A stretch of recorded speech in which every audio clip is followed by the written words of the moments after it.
Hello again. The other day I was leafing idly through the legal code of Pakistan, as any normal person might find themselves doing at this festive time of year, and my attention was caught by Section 14, Paragraph 2 of the 1946 Foreigners Act, as amended in 1991. Allow me to quote, "Where any person knowingly enters into Pakistan illegally, he shall be guilty of an offence under this Act and shall be punished with imprisonment for a term which may extend to 10 years and fine which may extend to 10,000 rupees. Quite right too. I give a link to this legislation in the description to this video. In India you can get 8 years. In Russia it's worth 2 years in a labour camp for crossing into the country in an irregular fashion, and in North Korea this offence carries the death penalty. These penalties may sound harsh, but I happen to think that all nations have a perfect right to decide who goes into their country. It used to be the same in this country, of course.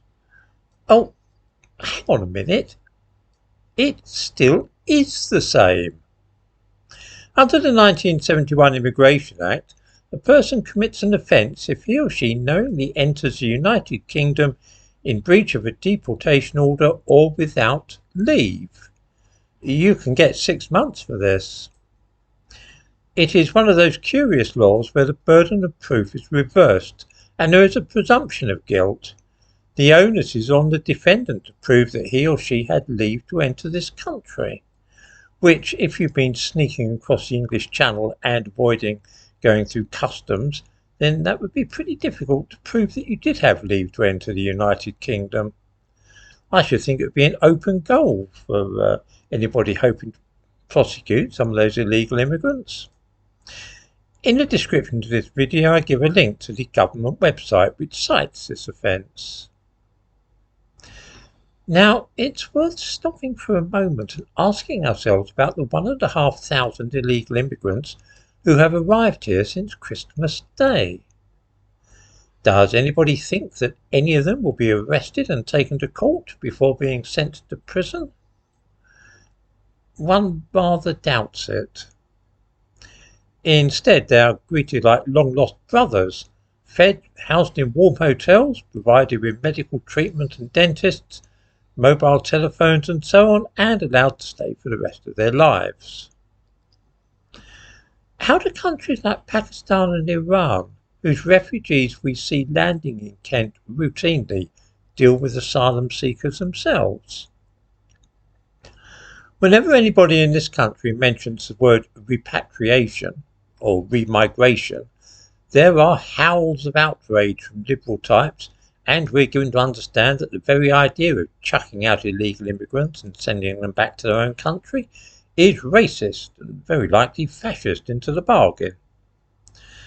Many Afghans have sought asylum in neighbouring countries since the Taliban returned to power following the withdrawal of British and American forces. Millions of them fled to Iran and Pakistan.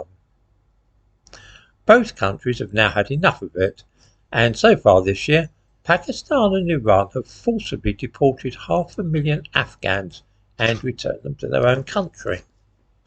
This is repatriation or remigration on a massive scale. This is how other countries prevent themselves from being flooded with foreigners, you see, and suddenly finding that their population has increased by 1 million or 2 in the course of the last 18 months. They do not send out rescue parties to bring those illegal immigrants into their country. If the Pakistani armed forces saw a group of Afghans trying to cross the mountains and get into Pakistan, do you think they would send out a rescue mission to bring them across the border safely? They would not. Is there any other nation which, when they see a boatload of illegal immigrants heading their way, immediately sends out their navy to bring them ashore safely? I know of no other country which does this. Perhaps we in Britain should think about what we are doing and ask ourselves why we are doing it, and why the ordinary population allow their leaders to carry on in that way.